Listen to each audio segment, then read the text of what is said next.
अस्सलाम वालेकुम रहमतुल्लाहि वबरकातुहू। आप देख रहे हैं टॉप 10 विद JNM और मैं हूं गुलाम नबी मदनी। दुनिया भर से आज की 10 बड़ी और इंतहाई अहम खबरें जिन पर आज हम बात कर रहे हैं। नाज़रीन किराम, आज 30 अक्टूबर 2020 है और आज दिन है जुमअतुल मुबारक का। ये टॉप 10 विद JNM का सुबह का बुलेटिन है। खबरों का सिलसिला शुरू कर लेते हैं। जो आज की पहली बड़ी खबर है, ये नाज़रीन किराम, फ्रांस के अंदर गुस्ताखाना वाक़यात के खिलाफ दुनिया भर के अंदर एहतिजाज जारी है। जद्दा के अंदर जो फ्रांस का कौंसल खाना था, वहां पर एक सिक्योरिटी गार्ड पर सऊदी शहरी ने हमला करके जख्मी कर दिया है। अगरचे सऊदी शहरी को गिरफ्तार कर लिया गया है, लेकिन सऊदी अरब के अंदर फ्रांस के सफारत खाने कौंसल खाने पर हमले का होना इस बात की अलामत है कि सऊदी अरब की अवाम भी अपने हुक्मरानों की जो फ्रांस के साथ दोस्तियाँ हैं उसकी मुखालफत कर रही है और फ्रांस के अंदर होने वाली गुस्ताखाना वाक़यात के खिलाफ जो बुलंद आवाज़ है वो ना करने पर एहतिजाज किया जा रहा है। नाज़रीन किराम, आप जानते हैं कल फ्रांस के एक शहर के अंदर तीन ईसाई लोगों को कत्ल कर दिया गया था। इस पर फ्रांस के जो मुख्तलिफ महकमे हैं, उनके जो माहिरीन हैं, उन्होंने ये राय दी है कि दरअसल इमानुएल मैक्रोन जानबूझकर मुसलमानों के खिलाफ नफरत अंगेजी को बढ़ा रहे हैं, जिसके रद्द अमल में अब फ्रांस के अंदर इस तरह के वाक़यात जन्म ले रहे हैं। नाज़रीन किराम, ना सिर्फ फ्रांस के अंदर से लोग इमानुएल मैक्रोन की मुखालफत कर रहे हैं, बल्कि अफ्रीकी ममालिक से भी फ्रांस के खिलाफ एहतिजाज हो रहा है। दुनिया भर से मुसलमान सरापा एहतिजाज हैं कि फ्रांस के अंदर क्यों गुस्ताखाना कार्टून शाया किए जा रहे हैं। फ्रांस की आवाम शदीद गम और गुस्से में है इमानुएल मैक्रोन के खिलाफ और इमानुएल मैक्रोन को हटाने का मुतालबा भी किया जा रहा है। आप जानते हैं नाज़रीन किराम, फ्रांसीसी सदर इमानुएल मैक्रोन ने मुसलमानों को और इस्लाम को और रसूल अकरम सल्लल्लाहु अलैहि वसल्लम की ज़ात को तनकीद का निशाना बनाया था, जिसके खिलाफ पाकिस्तान से, सऊदी अरब से, तुर्की से और दीगर बड़े ममालिक से एहतिजाज हुआ है। और आज भी जुमे के रोज़ मुख्तलिफ इस्लामी मुल्कों के अंदर लाखों लोग सड़कों पर निकल कर रसूल अकरम सल्लल्लाहु अलैहि वसल्लम की नामूस के तहफ़्फ़ुज़ का दिफा करेंगे। आप जानते हैं मुसलमानों का ये बुनियादी अकीदा है कि अल्लाह के महबूब सल्लल्लाहु अलैहि वसल्लम की ज़ात जब किसी मुसलमान के लिए इतनी अहम नहीं होगी कि उसकी जान से भी ज़्यादा बढ़कर वो रसूल अकरम सल्लल्लाहु अलैहि वसल्लम से मोहब्बत नहीं करेगा, तो वो मुसलमान नहीं हो सकता है।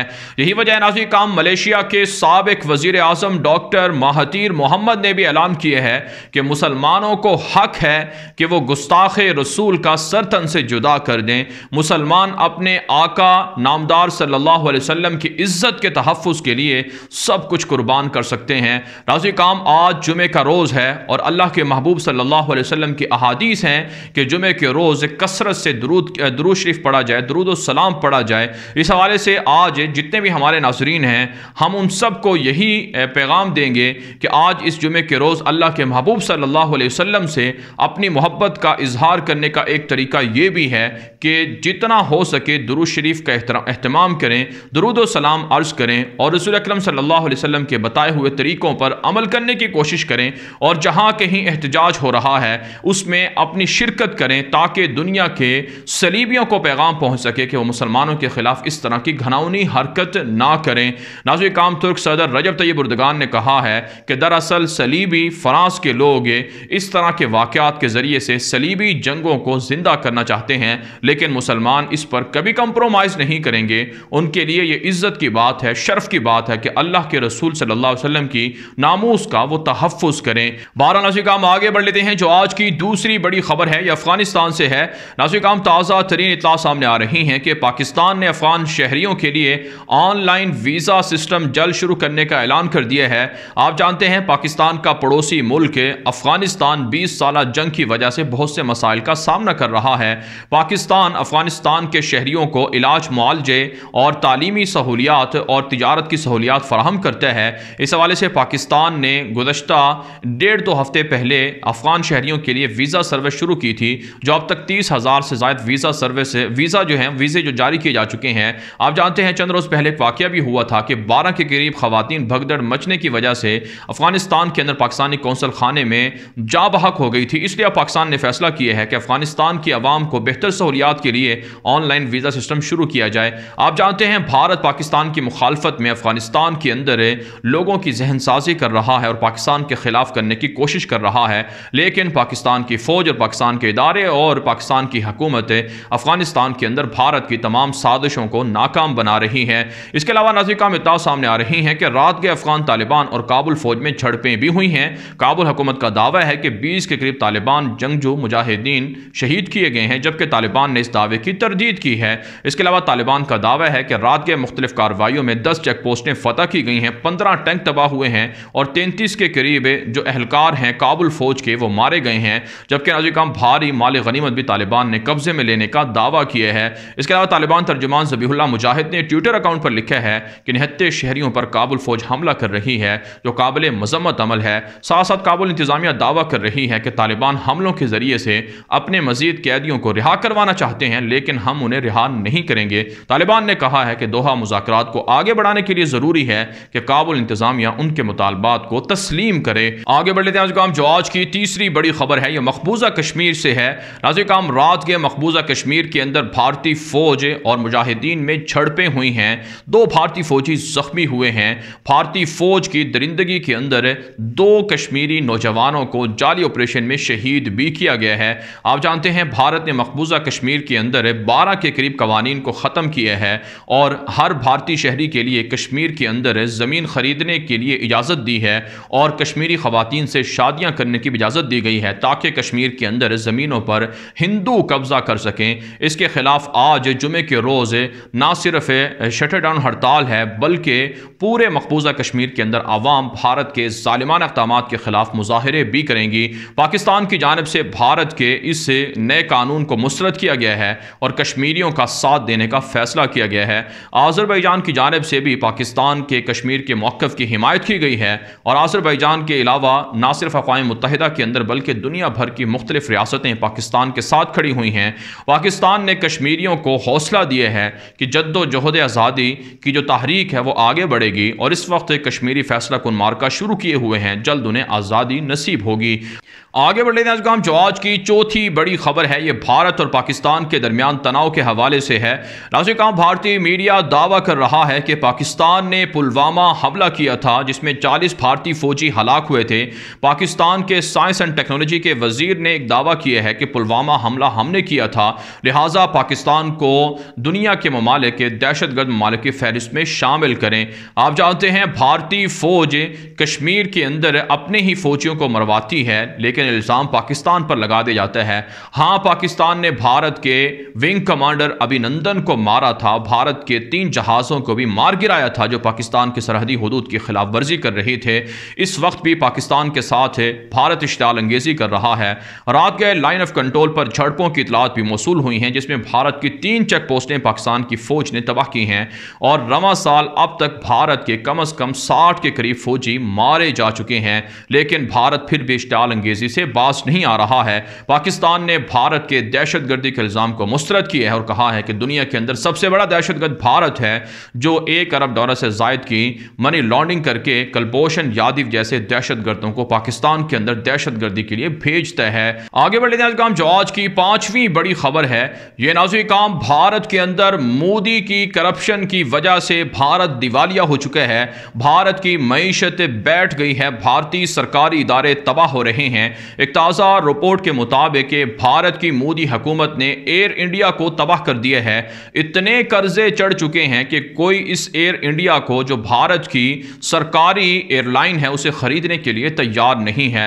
60,000 करोड़ रुपए से ज़ायद के कर्जे एयर इंडिया पर चढ़े हुए हैं और उसकी मुसलसल नीलामी हो रही है, लेकिन कोई शेयर खरीदने के लिए तैयार नहीं, कोई इन्वेस्टर इन्वेस्टमेंट करने के लिए तैयार नहीं, जिससे वाज़ेह होता है कि मोदी ने 6-7 सालों के अंदर भारत के तमाम सरकारी इदारे तबाह बर्बाद करके रख दिए हैं। ऐसे में नाज़रीन काम भारतीय अवाम के लिए ज़रूरी है कि मोदी की हुकूमत का तख्ता उल्टें, वरना भारत इसी तरह से टुकड़े टुकड़े हो जाएगा और मोदी के ज़ालिमाना इक़दामात की वजह से 50% नहीं बल्कि 100% से भी ज़्यादा महंगाई हुई है, बेरोज़गारी में इजाफा हुआ है। इस वक्त भी करोड़ों लोग बेरोज़गार हैं, सड़कों पर हैं, 2 वक्त खाने के लिए उनके पास रोटी नहीं है। फिर भी भारत पाकिस्तान के खिलाफ दावे करता है कि वह पाकिस्तान से जीत रहा है, पाकिस्तान से तरक्की कर रहा है और पाकिस्तान का बिकाऊ मीडिया भी भारत की असल सूरत हाल आपके सामने नहीं रखता है। आगे बढ़े नाज़रीन, जो आज की 6ठी बड़ी खबर है, यह तुर्की से है।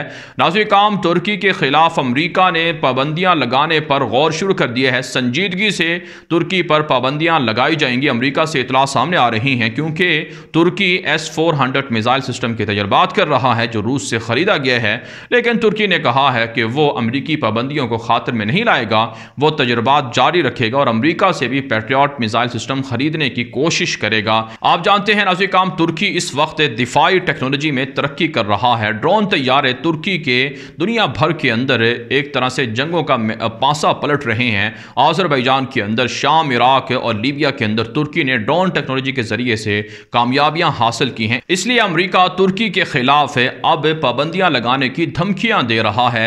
जबकि नाज़रीन काम इत्तला सामने आ रही हैं कि तुर्की के अंदर खाना जंगी और बदअमनी को बढ़ाने के लिए जो दुश्मनों की साजिशें हैं उनके खिलाफ क्रैकडाउन जारी है। दाइश के और कुछ बागियों के 100 से ज़ायद कारिंदे अब तक गिरफ्तार किए जा चुके हैं। जबकि नाज़रीन काम अमरीका ने मुत्तहिदा अरब इमारात के अंदर, सऊदी अरब, बहरीन के अंदर अपने सफारत खानों को सिक्योरिटी हाई अलर्ट करने का हुक्म दिया है और अपने शहरियों को मुहतात रहने की हिदायत भी की है, क्योंकि अमरीकियों पर हमले हो सकते हैं। जो कुछ इंतखाबात चल रहे हैं अमरीका के अंदर उसकी वजह से और इसराइल को तस्लीम करवाने की वजह से। आगे बढ़ लेते हैं काम, जो आज की 7वीं बड़ी खबर है ये इसराइल और फ़लस्तीन से है। नाज़रीन काम ताज़ा तरीन इत्तला सामने आ रही हैं कि अमरीका के खुसूसी मंदूब जो मशरिक़ वस्ता के हवाले से हैं उन्होंने बयान दिया है कि यहूदी आबादकारियाँ या यहूदी बस्तियों को फ़िलहाल इसराइल में ज़म नहीं किया जाएगा, क्योंकि इससे जो मुख्तलिफ़ अरब रियासतों के साथ ताल्लुकात हैं इसराइल के वो ख़राब हो सकते हैं। लेकिन मौखर किया गया है यह मामला और जल्द मुख्तलिफ़ जो यहूदी आबादियाँ हैं जो फ़लस्तीनी इलाकों में हैं उनको इसराइल में ज़म करके इसराइल में शामिल कर दिया जाएगा। जबकि नाज़रीन काम इत्तला सामने आ रही हैं कि यहूदियों की फ़लस्तीन के अंदर दरिंदगी जारी है और कल भी मस्जिद इब्राहीम जो अल खलील शहर में है और इसी तरह से मस्जिद अक्सा में बेशतर मुसलमान नमाजियों को नहीं आने दिया गया, पाबंद किया गया है कि मुसलमान मस्जिदों के अंदर ना आए। और आज जुमे के रोज़ भी सख्त इंतज़ाम किए गए हैं ताकि ज़्यादा तादाद में मुसलमान ना आ सकें। आप जानते हैं मुसलमान रबीउल अव्वल के महीने में अल्लाह के महबूब सल्लल्लाहु अलैहि वसल्लम की जो पैदाइश है उस हवाले से सीरत तय्यबा का एहतिमाम करते हैं और मस्जिद अक्सा के अंदर जहाँ से अल्लाह के महबूब सल्लल्लाहु अलैहि वसल्लम मेराज पर तशरीफ़ ले गए थे, इस हवाले से ज़्यादा आमद होती है। लेकिन यहूदी मस्जिद अक्सा पर पाबंदियाँ लगाए हुए हैं, मुसलमानों को नमाजें और जुमा वगैरह पढ़ने नहीं दिया जाता है। जबकि नाज़रीन काम इत्तला सामने आ रही हैं कि फ़लस्तीनी जो कैदी हैं इसराइली जेलों के अंदर उन्होंने भूख हड़ताल की हुई है। 95 रोज़ से माहिर अखरस नामी एक फ़लस्तीनी कैदी हैं जो भूख हड़ताल पर हैं, लेकिन इसराइली इंतज़ामिया उन्हें रिहा नहीं कर रही है, जो संगीन तरीन इंसानी हकूक़ की वायलेशन है। लेकिन फिर भी दुनिया इस पर एक्शन नहीं लेती है। आगे बढ़ लेते हैं काम, जो आज की 8वीं बड़ी खबर है ये ईरान और शाम से है। नाज़रीन काम ताज़ा इत्तला सामने आ रही हैं कि ईरान ज़ेर ज़मीन खुफिया जोहरी प्लांट्स तैयार कर रहा है जहाँ पर जोहरी हथियारों को तैयार किया जाएगा। इस हवाले से आलमी जो इदारे हैं उन्होंने अलर्ट जारी किए हैं कि ईरान के अंदर जो कुछ इस तरह के प्लांट्स तैयार हो रहे हैं इससे दुनिया के अंदर बदअमनी बढ़ेगी, मशरिक़ वस्ता के अंदर बदअमनी बढ़ेगी। साथ साथ नाज़रीन काम इत्तला सामने आ रही हैं कि ईरान ने जो चीन के साथ जो डील की है इसके खिलाफ जो ईरान की हुकूमत के मुआरज़ीन हैं, मुखालिफिन हैं, उन्होंने शदीद एहतजाज किए हैं और कहा है कि इससे ईरान की सलामती को ख़तरा लाहिक हो सकता है। जबकि नाज़रीन काम शाम से खबर यह है कि यूरोप से दाइश के अंदर शामिल होने वाले जो जंगजू थे, जो अमरीका और यूरोप ने खुद उनको तैयार करके शाम के अंदर लाया था, उनके तकरीबन 600 के करीब बच्चे हैं जो इस वक्त शाम के अंदर मौजूद हैं, जो एक तरह से एटम बम बन सकते हैं। ये रिपोर्टें सामने आ रही हैं। जबकि लबनान ने और रूस ने शामी मुहाजिरीन की वापसी पर मुज़ाकरात भी किए हैं। लबनान के अंदर बेशतर शामी मुहाजिरीन मौजूद हैं। इसके अलावा सूडान से खबर यह है कि ऐसे बेशतर शामी शहरी जिन्होंने उमर अल बशीर के हुकूमत के दौर में सूडान की नेशनलिटी हासिल की थी, उनसे मौजूदा फौजी अबूरी हुकूमत ने शहरियत छीन ली है। आगे बढ़े काम, जो आज की 9वीं बड़ी खबर है ये मिस्र, यमन और आज़रबाईजान आर्मीनिया से है। ताज़ा इत्तला सामने आ रही हैं कि डिक्टेटर अब्दुल फत्ताह सीसी के 7 सालों से अपने मुखालिफिन के खिलाफ मजालिम का सिलसिला जारी है।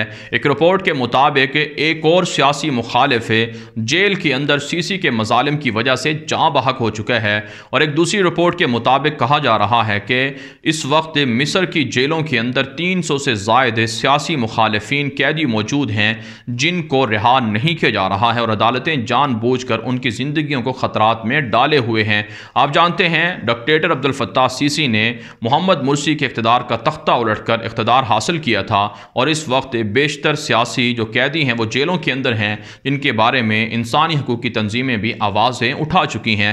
जबकि नाज़रीन यमन के अंदर जंग जारी है हूसियों के दरमियान, सऊदी इत्तेहाद और यमनी हुकूमत के दरमियान। इस मामले में अक़वाम मुत्तहिदा के जो मंदूब हैं उसने कहा है कि मुज़ाकरात के ज़रिए से जंग को रोका जा सकता है, लेकिन मुज़ाकरात के अंदर ख़वातीन को भी शामिल होना चाहिए ताकि पता चल सके कि यमन के अंदर ख़वातीन को किन मसाइल का सामना करना पड़ रहा है। इसके अलावा नाज़रीन आज़रबाईजान आर्मीनिया के दरमियान जंग जारी है। आर्मीनिया के फ़ौजी हमला कर रहे हैं आज़रबाईजान की निहत्ती शहरी आबादी पर। 100 के करीब शहरी अब तक शहीद हो चुके हैं, 400 के लगभग ज़ख्मी हुए हैं। आज़रबाईजान ने आर्मीनिया को मैदान जंग में बदला लेने का ऐलान किया है और इस वक्त आज़रबाईजान के हमले आर्मीनिया की फ़ौजों पर जारी हैं। आगे बढ़ लेते हैं जो आज की 10वीं बड़ी खबर है, यह नाज़रीन अमरीका से है। अमरीकी इंतखाबात के अंदर 4 रोज़ बाकी रह चुके हैं और इस वक्त ट्रंप और जो बाइडन एक दूसरे पर हमले कर रहे हैं, जबकि इतलात ये हैं कि जो बाइडन को बरतरी हासिल है और जो मुख्तलिफ जो सर्वे रिपोर्ट सामने आ रही हैं उसके मुताबिक जो बाइडन जीते हुए हैं और अमरीकी मुसलमानों की अक्सरियत भी जो बाइडन को वोट देगी, लेकिन दोनों ही मुसलमानों के लिए ख़तरनाक हैं।